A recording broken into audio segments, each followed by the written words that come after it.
Bienvenidos, hoy veremos deshidratación y enfermedad diarreica aguda justamente en pediatría.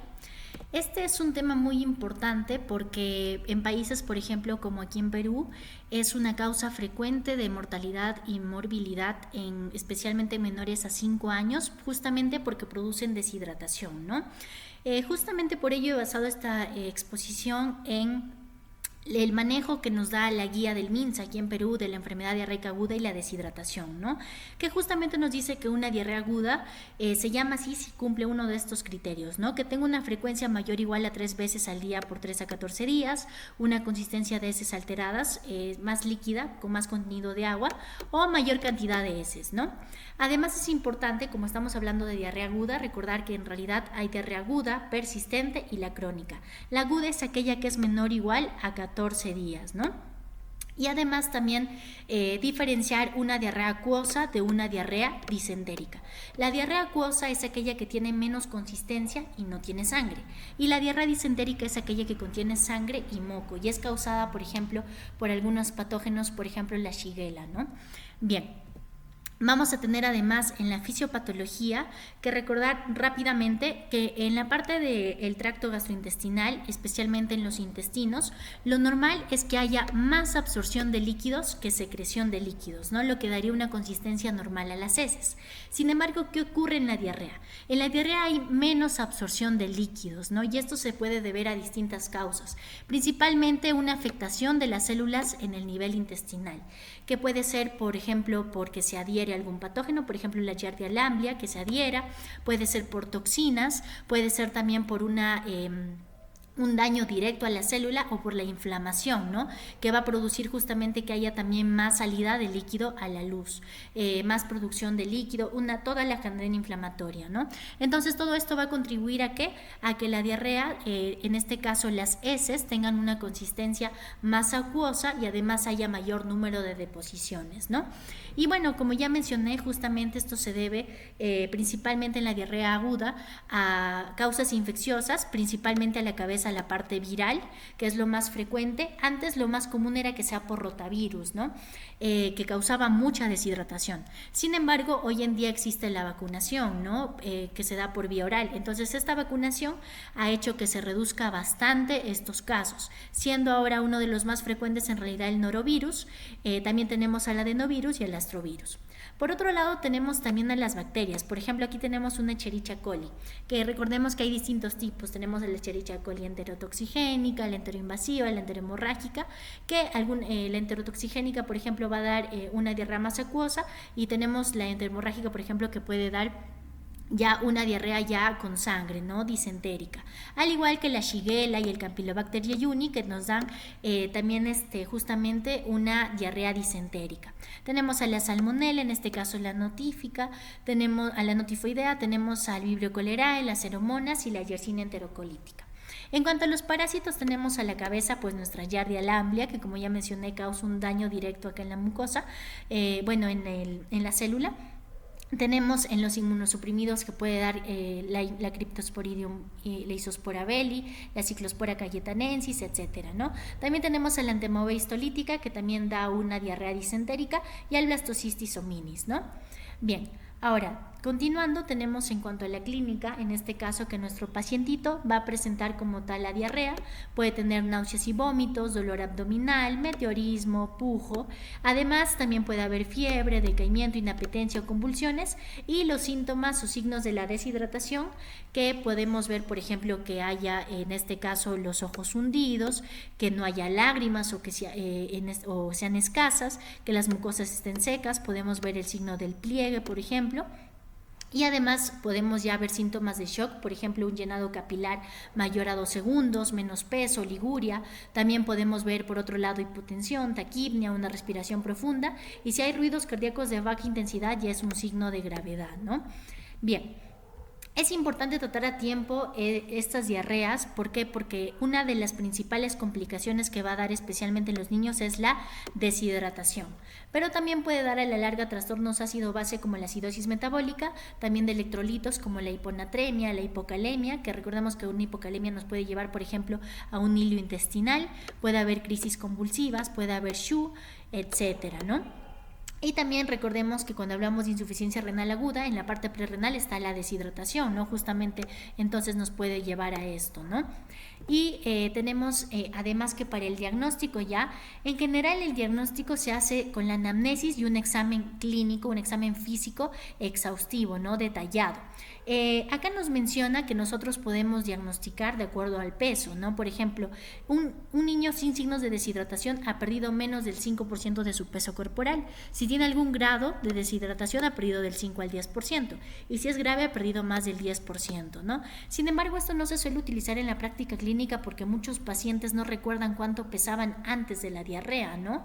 Entonces no podemos calcular mucho el déficit, que no puede ser tan veraz, ¿no?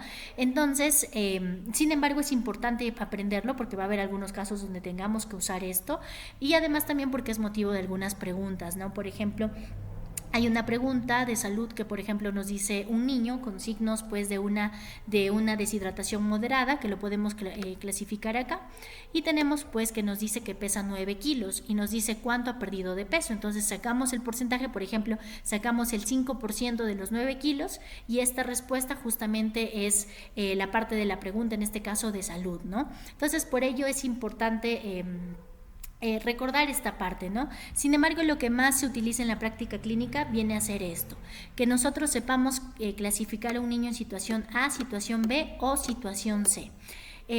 Principalmente utilizando los parámetros como el estado de conciencia, los ojos, las lágrimas, la boca y la lengua, la sed y el signo del pliegue, y de acuerdo a ello tomar decisiones. En cuanto a los exámenes auxiliares, pues en realidad no se recomiendan. Hay casos no más específicos donde sí podemos hacer, por ejemplo, que la enfermedad dure más de 7 días, un lactante de 3 meses que tiene signos de riesgo, factores de riesgo, ¿no? De empeorar. Entonces, y otros casos, ¿no? Pero no son de rutina. Podemos pedir, por ejemplo, reacción inflamatoria, coprocultivo, que en realidad no hay que esperar para iniciar un tratamiento. Estos, como ya mencioné, solo en casos específicos. Y, por ejemplo, imágenes como una radiografía, ecografía, únicamente si sospechamos de intususcepción, ¿no? Suspensión, sí. Pero después no hay por qué pedirlas, ¿no? Solo en este caso en el recién nacido, por ejemplo. Bien, pero como ya mencioné, lo más importante acá que hay que aprender es este cuadrito, ¿no? La situación A, B y C. Entonces empecemos, ¿no? ¿Cómo sería un pacientito en la situación A? Como podemos observar en la imagen, va a ser un pacientito con estado de conciencia bien, que va a estar alerta, con los ojos normales, con lágrimas presentes, con la boca y lengua húmedas, con sed, que digo sin sed, pero que bebe normal, y además el signo del pliegue va a desaparecer rápido, ¿no? Entonces vemos que no va a haber ningún signo de deshidratación. Por lo tanto, el manejo en este caso, como el niño no está deshidratado, hay que evaluar si tiene riesgo de deshidratarse, ¿no? Que lo evaluamos con estos parámetros. Por ejemplo, vemos si hace mayor o igual a 3 vómitos por hora o más de 5 en 4 días, 10 deposiciones en 24 horas o más de 4 en 4 días, si estuvo en el plan B o C antes, si es de difícil acceso geográfico o si hay sospecha de cólera, ¿no? Entonces, si no tiene ninguno de estos signos, el manejo se hace en casita. En este caso utilizamos el acrónimo ACRES. Entonces le decimos a la mamita o al papito que en casa cumpla esto, que la A de que aumente la ingesta de líquidos, la C de que continúe la alimentación habitual, especialmente en lactantes, la R de reconocer signos de deshidratación y alarma, que son principalmente estos, por ejemplo, si empeora, si dura más de 3 días, si hay letargia, irritación, hiperactividad, si hay más deposiciones, si hay vómitos a repetición, si hay sed intensa, si no come ni bebe bien, o si hay fiebre o sangre en heces, ¿no? Y que lo reconozca, ¿no? Si ve uno de ellos, puede regresarlo acá al centro de salud. Y la E, en este caso, por ejemplo, enseñar a evitar futuros episodios con un lavado de manos adecuado, evitando la contaminación cruzada. La Z, de dar zinc suplementario. En este caso, de niños de 6 a 29 meses, damos 20 miligramos por día por 10 días. Pero ¿qué pasa si en el plan A el niño que no está deshidratado tiene riesgo de deshidratarse? Entonces el manejo lo hacemos en el hospital o en un centro de salud. ¿Por qué? Porque vamos a dar nosotros sales de rehidratación oral y esta administración tiene que ser evaluada con parámetros como por ejemplo la diuresis, ¿no?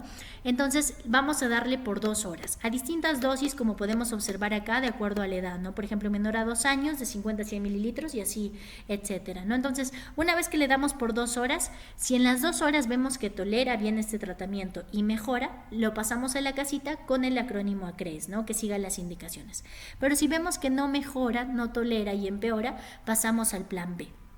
¿Y cómo es el plan B? En este caso el plan B usualmente lo aplicamos en niños que están intranquilos, irritables, que tienen los ojos hundidos, que tienen lágrimas escasas, que tienen la boca y la lengua secas, que tienen sed en este caso y beben ávidamente, y el signo del pliegue vamos a ver que desaparece lento, no en menos de 2 segundos. Si tiene mayor o igual a 2 de estos signos ya tiene algún grado de deshidratación.